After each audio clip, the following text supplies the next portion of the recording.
neraka yang pertama itu namanya hawiyah. Itulah neraka yang paling panas. Panasnya neraka hawiyah 70 kali lebih panas dari neraka di atasnya. 70 kali lebih panas. Bayangkan dengan neraka yang tingkat terakhir berapa ratus kali lebih panas neraka hawiyah, neraka yang pertama. Yang tinggal di situ siapa? Yang tinggal di situ adalah Fir'aun, Fir'aun dan Haman, panglima tentaranya Fir'aun, para pengikutnya, ahli Fir'aun, pengikut Fir'aun, dan orang-orang munafik. Iblis saja tidak tinggal di neraka tersebut. Iblis neraka watuhlam yang lebih ringan macam. Berarti lebih parah orang munafik siksaannya daripada iblis. Lebih parah munafik. Nah, sedangkan orang yang kufur di atasnya. Artinya orang kafir lebih ringan sedikit siksaan dibanding orang munafik.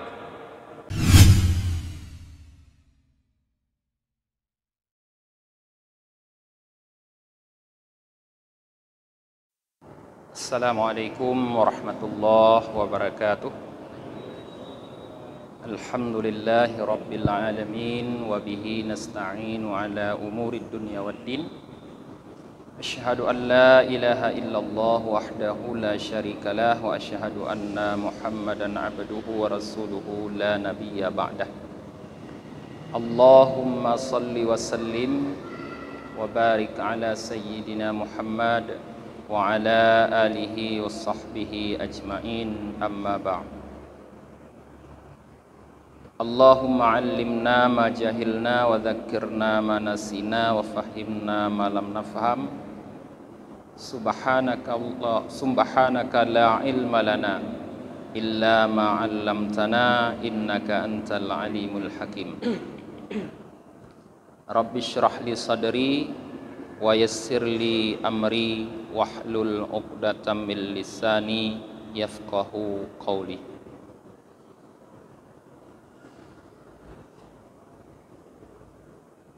Jamaah salat maghrib yang dirahmati oleh Allah, malam ini kita lanjutkan kembali kajian kita tentang ghibah.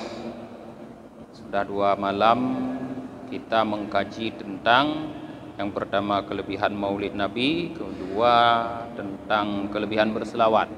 Malam ini kita kembali kepada kajian tentang ghibah. Kita telah sama-sama tahu para jamaah apa yang dimaksud dengan ghibah. Karena dalam kajian yang lalu ada kami kutip sebuah hadis yang menjelaskan tentang definisi ghibah menurut Rasulullah, yaitu idza dzakarta akhaka bima yukrih, apabila kamu menyebut saudara kamu dengan sesuatu yang tidak dia sukai. Nyan menurut Rasulullah tak pegah ke urang lain perihal yang urangnya menyogedepu bengeh ke anak galak ke. Itulah yang disebut dengan ghibah. Maka pada malam ini kita akan mengkaji tentang beberapa model ghibah. Qala al-faqih radhiyallahu ta'ala an, berkata al-faqih Abu Lais, semoga Allah ridha kepada beliau, al-ghibatu ala arba'ati aujahin. Kata beliau, ghibah ini dapat dikelompokkan dalam 4 model. Jadi ghibah bisa dikelompokkan dalam 4 model kata Abu Lais. Ya, jadi ada model-modelnya ghibah. Fi wajhin hiya kufrun, wa fi wajhin hiya nifaqun, wa fi wajhin hiya maksiyatun, warabi'u mubahun wa huwa ma'jurun. Dalam satu model ghibah itu kufur, artinya dapat membuat orang yang mengghibah semacam itu menjadi kufur. Wa fi wajhin nifaq hiya nifaq, dalam satu model yang lain ghibah itu nifaq, dapat membuat orang yang menggibah seperti itu menjadi orang munafik. Wa fi wajhin hiya maksiyah, dan satu model lagi dianya ghibah itu maksiat, perbuatan dosa kepada Allah. Warabi'u, dan model yang keempat mubah. Ghibah itu mubah, wa huwa ma'jurun, dan ghibah model yang keempat yang mubah ini ma'jurun, diberikan pahala. Nah, rupanya walaupun pada dasarnya ghibah ini tidak baik, tapi ada model-model ghibah yang keempat ini yang orang yang menggibah seperti ini dapat pahala, malah merumpok pahala ibadah, rupanya maupat je ke ibadah. Nah, fa amma wajhul ladzi huwa kufrun fa huwa ayyaghtabal muslima fayuqalu lahu la taghtab fayaqulu laisa hadza ghaibah wa ana sadiqum fi dzalik faqad istahalla ma harramallahu ta'ala wa man istahalla ma harramallahu ta'ala sara kafiran. Na'udzubillah. Adapun model ghibah yang ia adalah kufur, model ghibah yang orang yang melakukan ghibah tersebut menjadi kufur, bersifat kufur, berarti pelakunya disebut kafir. Jid ke kafir itu menyalakan yang tak menghibah. Kiban model ghibah yang membawa kita bisa menjadi kafir. Fahuwa ayyaghtabal muslima, yaitu ia menghibah seorang muslim. Kita membicarakan keburukan seorang muslim.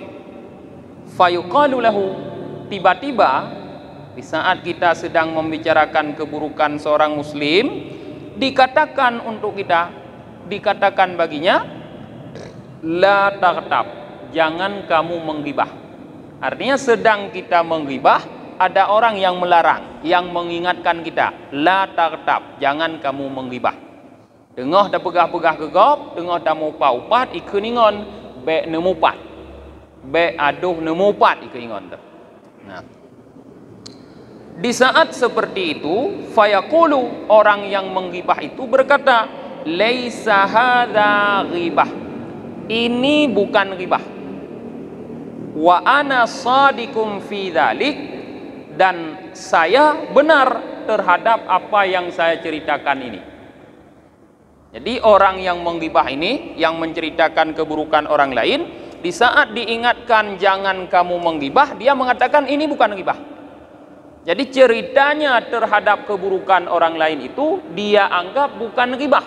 Bahkan dia mengatakan saya jujur ini. Nyokon nadra aku puna-puna kata Aceh. Nyokon tulit, nyo lagena aku pegah. Kon mupatnya lagena aku pegah.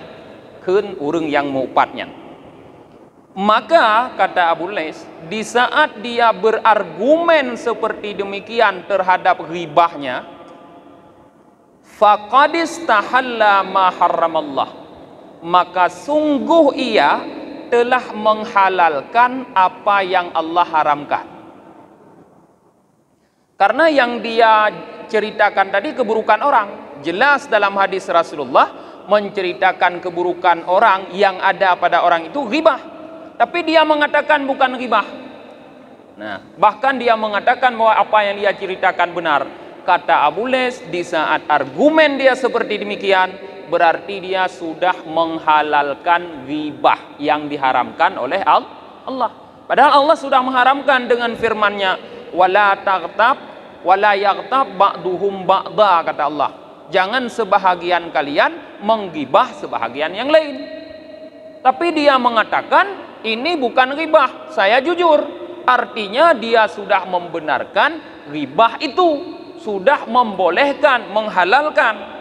Maka kaidahnya, wa man istahalla ma harramallah, siapa saja yang menghalalkan apa yang telah Allah haramkan, sara kafiran, niscaya ia menjadi kafir. Na'udzubillah, kita berlindung pada Allah. Nah, dari sudut pandang inilah ghibah seperti ini menjadikan orang yang menggibah menjadi kafir, karena dia tidak menganggap itu haram. Hana anggap haram. Padahal Allah sudah jelas mengharamkan, tapi hana ganggap harum. Watena urang tham be nemu upat, malah dia menjawab nyokon mupat lagena aku cerita. Nyan dari sudut inilah yang membuat menjadi kafir, bukan ghibahnya sendiri, tapi argumennya terhadap ghibah tersebut. Maka ini banyak terjadi para jamaah di kalangan kita. Mungkin model cara kita saja yang berbicara lain. Na urang model jih kon wadai tamigop, baru gekun nyokon kumupat. Awai gepegah gerog. Ban merumpok ngaurang gepegah juga gerog. Hai napu kuno pegah. Nyokon mukon upat bah. Nyok lagi na aku pegah. Pon kon gepegah gerog. Artinya sebelum dia menggibah, dia sudah menghalalkan gibah. Nyan sama seperti orang yang mengharamkan daging babi, yang menghalalkan daging babi. Allah kagak haram daging babi. Nyan. Tapi dia halalkan, sama juga seperti itu.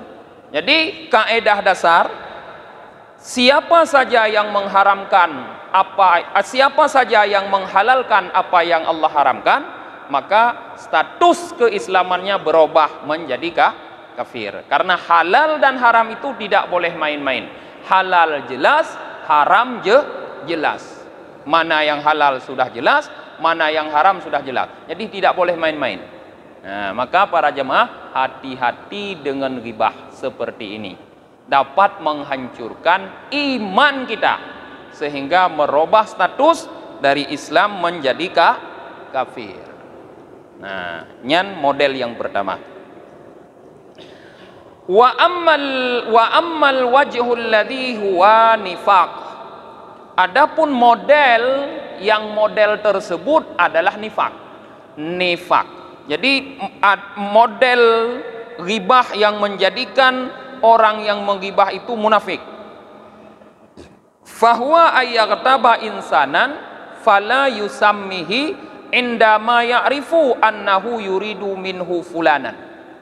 Yaitu ia menggibah seseorang, menceritakan keburukan yang ada pada seseorang, tetapi dia tidak menyebutkan nama orang tersebut.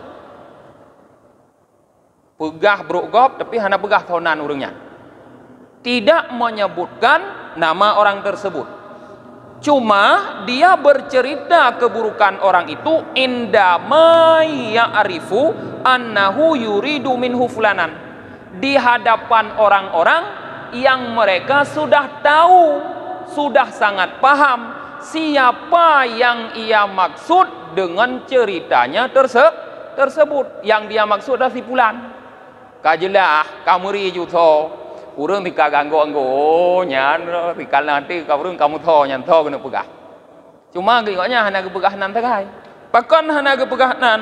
Nah alasan fahwa yang tabuhu, dia menggibah orang tersebut, wa yara fi nafsihi annahu mutawari'on, dan dia melihat dalam dirinya bahwa dia mutawari'on, orang yang menjaga diri.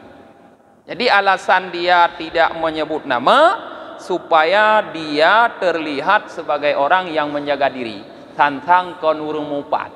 Sabab hana pegahnan. Supaya tidak terlihat tentang urung mupat, hana pegahnan. Nah, meupat yang demikian fahadza huwa nifaq. Huwan nifaq. Maka ini kata Al-Faqih Abu Lais adalah nifaq. Nifak itu satu penyakit yang orang yang mengalami penyakit tersebut, menderita penyakit tersebut, disebut dengan munafik. Nyan bahaya penyakitnya. Walaupun hana jelas langsung juga kafir, walaupun tidak langsung dihukumkan kita sebagai kafir, tapi bahaya. Karena dalam firman Allah dalam surah Al-Baqarah, Allah mengatakan, apabila seseorang telah tertimpa penyakit tersebut, fazada humullahu marada, maka Allah tambah terus kepada mereka itu penyakit. Payahlah tu nyoba sadanyo menyoka kenang penyakit ni nifak. Payah pulih tu menyoka kenang penyakit nifak. Mutamah-tamah laju sakit. Payah dah minta ubat. Nah, maka hati-hati. Walaupun hana pegahnan. Tanya biasa ada fikir mana ada pegahnan jut. Yang penting baik berkanan. Jut begah engkau tapi ben begah berkanan. Mau urang yang dengar yang engkau tekai turi tho urangnya yang dah maksudnya. Nyo biasa temimba dengan ni tanyo. Ya. Jangankan dah begah urang awam, urang malim bila temimba dengan tua ke ti. Dak urang malim tua ke ti kau. Anak tingan ke mahai dengan hanjut. Tua ke roh timba lah nyo. Nah. Kemudian yang ketiga, model yang ketiga, wa ammal ladzi huwa maksiatun. Adapun model yang ghibah model tersebut adalah maksiat, fahuwa ayyaghtaba insanan wa yusammihi. Maka yaitu ia menghibah seseorang dan disebutkan namanya. Ya, bedanya yang tanya. Yang model kedua nifak tidak disebut nama. Ini disebut langsung jelas nama. Si fulan juga. Dighibah seseorang dan disebut namanya. Tetapi di saat dia menghibah wa ya'lamu annaha maksiyah, dia tahu bahwa yang dia lakukan itu adalah maksiat. Gedepu but nyan but dosa. Cuma abah ka biasa haidun nyoba tadanya. Karena sudah biasa menceritakan keburukan orang, maka dia tidak bisa diam. Mungkin menyokun urang jamun punggung lagi punggung manok inong nah. Me tapi manok tuh bohnya. Yang lagi nyan, monyoguim lantong takit tuum lagi ko nyan, pada mong takit. Nyohana ke begah kau. Roh ke begah, tapi dia tahu, dia sadar bahwa dia sedang melakukan dosa, bahwa perbuatannya menghibah orang itu adalah berdosa. Fahuwa asin, maka dia itu di saat menghibah itu adalah asin, pelaku maksiat, wa alaihi taubah, dan wajib untuknya bertaubat. Nah. Jadi kalau kita menghibah seperti itu, berarti kita menjadi pelaku maksiat. Karena kita menjadi pelaku maksiat, maka wajib bertaubat. Karena orang yang tidak bertaubat dari maksiat, walaupun bagaimana dia taat, rajin beribadah, tetap dia nanti akan dihukum oleh Allah, yaitu dimasukkan ke dalam neraka. Tetap.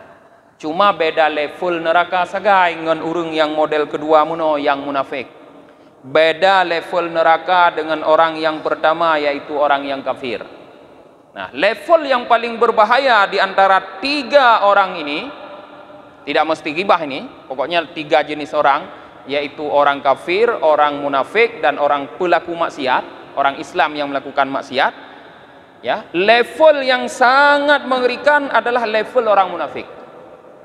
Karena berdasarkan firman Allah, innal munafiqina fit darkil asfali minan nar.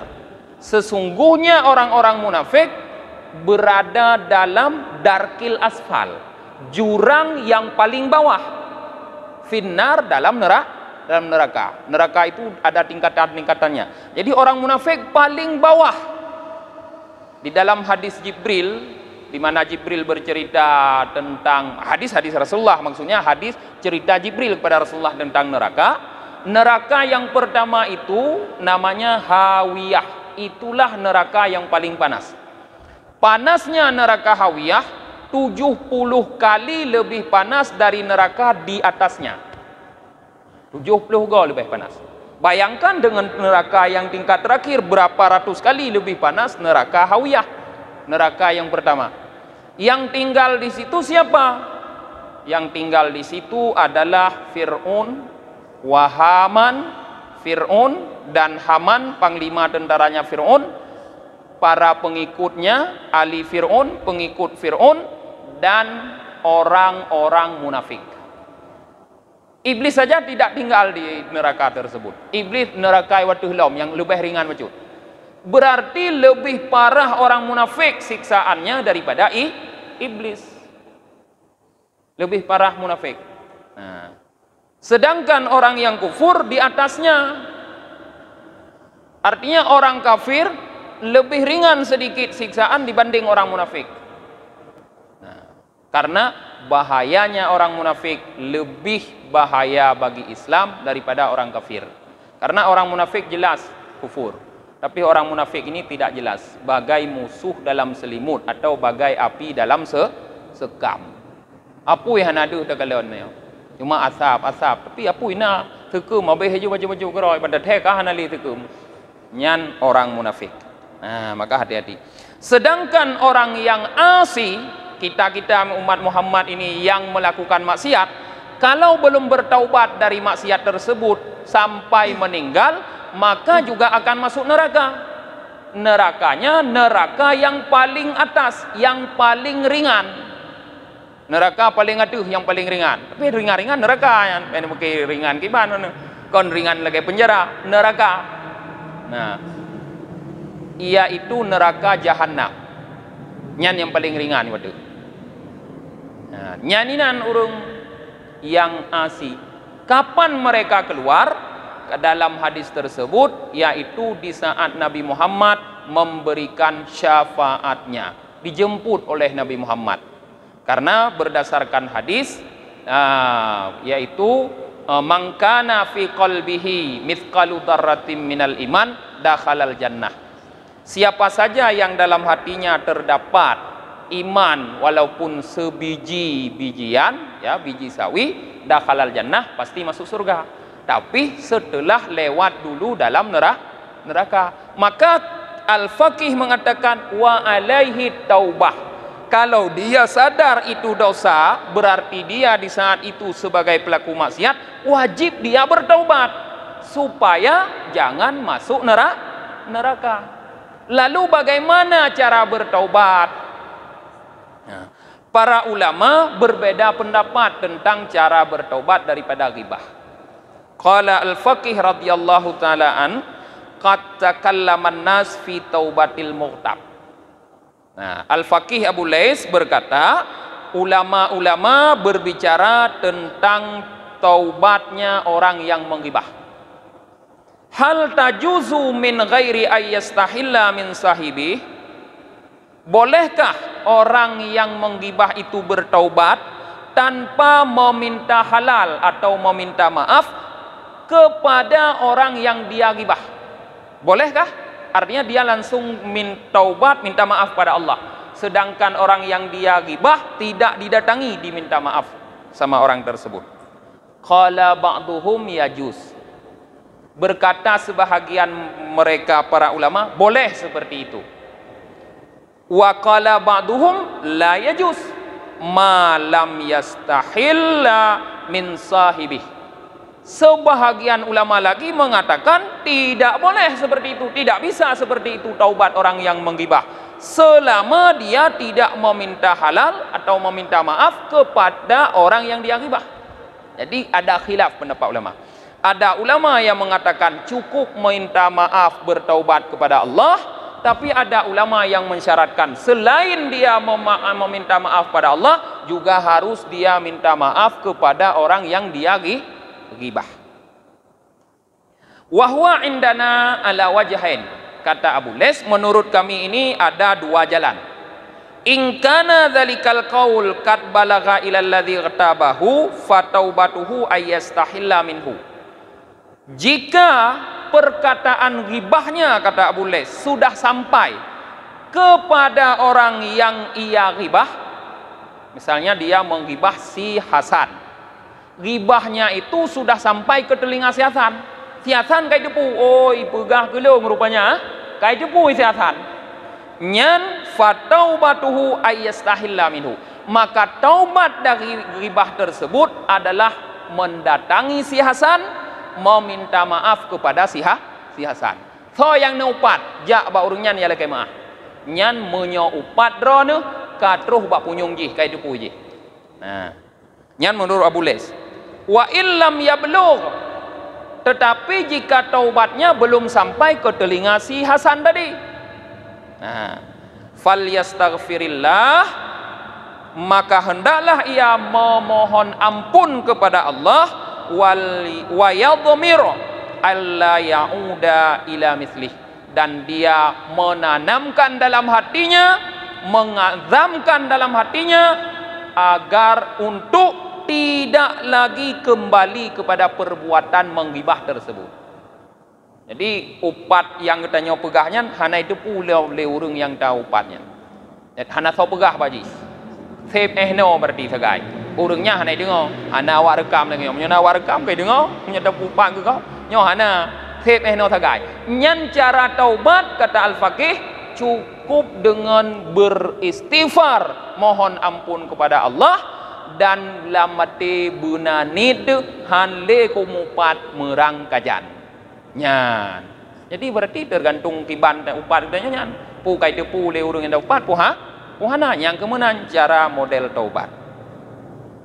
Kemudian warabi'u model menggibah yang keempat ayyaghtaba fasikan muallinan bi fuskihi aw sahiba bid'atin, yaitu ia menggibah seorang fasik, seorang pelaku kejahatan, pelaku maksiat. Muallinan bi fuskihi, yang kelakuan maksiatnya sudah jelas, sudah nyata kefasikannya. Jadi kon urang yang melakukan maksiat secara sembunyi-sembunyi, orang yang sudah jelas-jelas melakukan maksiat, seperti orang yang sudah jelas-jelas tidak datang ke masjid untuk salat wajib, di rumah pihandang sembahyang wajib, jelas-jelas kau nya hantong sembahyang nyan kan pasek ka jelas mandung urang nyoi tipu kok nyan hantong sembahyang. Nah, jadi mengupat orang seperti itu kata al-faqih mubahun wa huwa ma'jurun, boleh dan diberi pahala. Tapi yang taupat ji podra hana semayang ji belain, be ji pasek hana ta semayang, hana semayang, yang taupat ka lain, kada pegah boh hidung mi pesek nyan lain, kaitannya tidak ada kaitan. Jadi mengupat, menggibah pelaku maksiat yang sudah jelas maksiatnya, menggibah maksiat tersebut. Kenapa boleh kita menggibah pelaku maksiat? Fahuwa ma'jurun tadi li'annahum yahdharuna minhu idza arafu halihi. Karena orang-orang yang mendengar gibah kita dapat berhati-hati, berwaspada terhadapnya apabila mereka tahu keadaannya.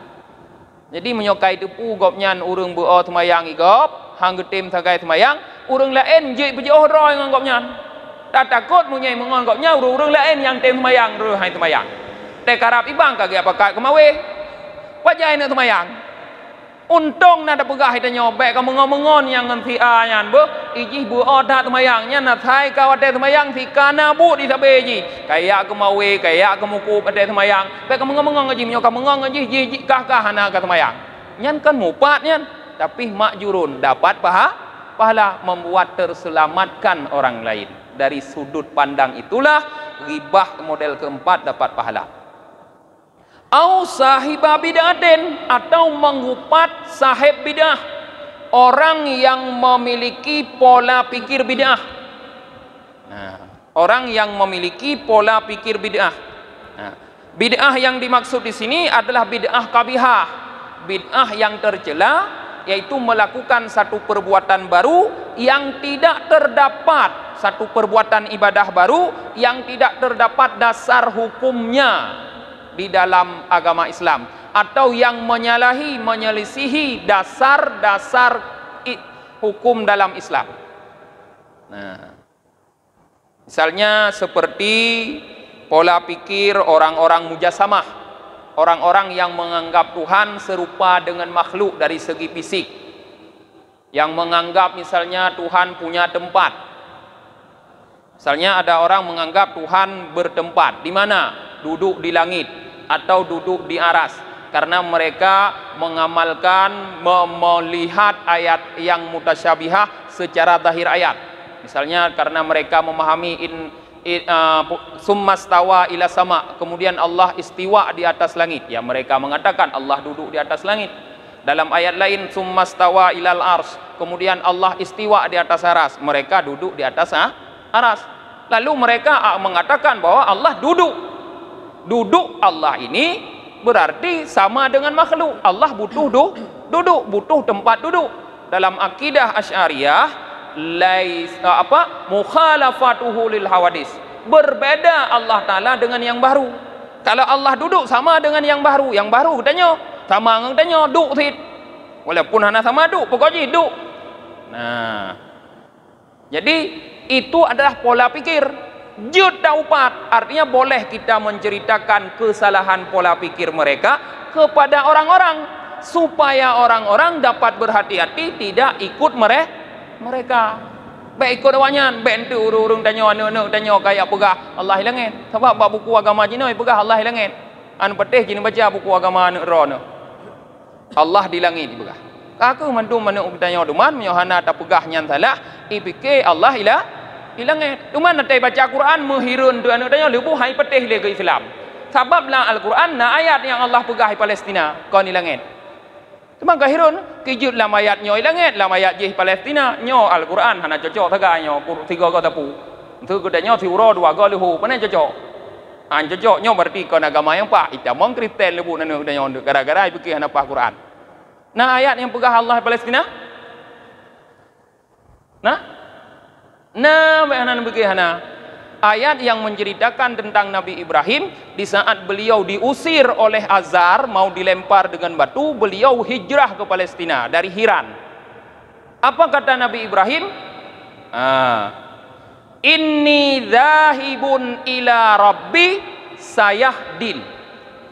Pu arti ini sesungguhnya aku zahibun ila rabbi akan berangkat kepada Tuhanku. Sayahdin, dia akan memberi petunjuk kepadaku.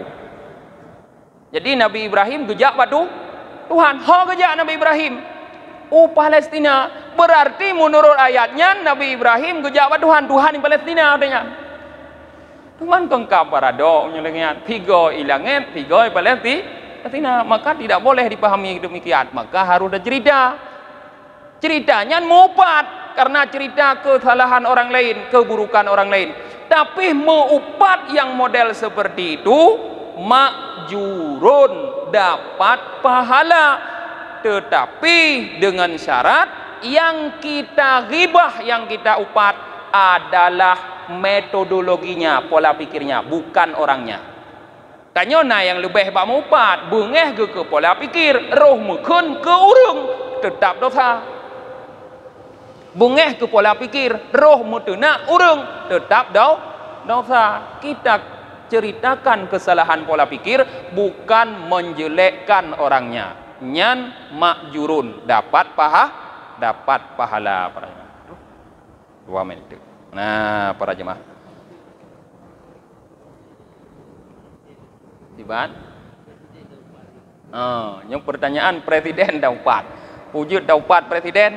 Nah apabila yang taupat adalah kebijakannya boleh, tapi menyotaupat presiden hanyut nyan susah dah dia minta munyo tegedi upat katanya irekam lagi nyo gedengoi presiden berarti upat kita sampai ke telinga presiden nyan wajib ya Jakarta rono istana merdeka gede ya lekemah sampai mati de hande demung lekemah baru bak pagi daman kaji uthe de but tentrai nan teroris rono kaji drop tu ham temung dia lekemah ka ke huro dudo tanya baru teman jo amal tanya ke presiden. Tapi kalau yang kita ghibah adalah kebijakannya, kebijakan yang salah Nabi boleh anak pupu yang baik kun tegai baik kun ke presiden presidennya si anak PKI nya hanjut urusan masalah anak punya anak gede hana urusan yang hanjut pegah-pegah keburukan kau dengan. Tapi kalau pola kebijakannya yang salah boleh. Mungkin menyoba bahasa Cina disebut dengan kritik yang membangun, bukan yang menyudutkan. Nyan hana pupu para jemaah. Nyan. No manteng kajian kita nyoba malamnya lebih dan kurang luntuan la kemah. Tutup dengan baca doa akhir majlis. Subhanakallahumma wa bihamdika wa nashhadu an la ilaha illa anta wa nastaghfiruka wa natubu ilaik. Subhana rabbika rabbil izzati amma yasifun wassalamun alal mursalin walhamdulillahi rabbil alamin. Sallallahu ala Muhammad sallallahu alaihi wasallam. Sallallahu ala Muhammad sallallahu alaihi wasallam. Sallallahu ala Muhammad Muhammad ya Rabbi salli alaihi wasallam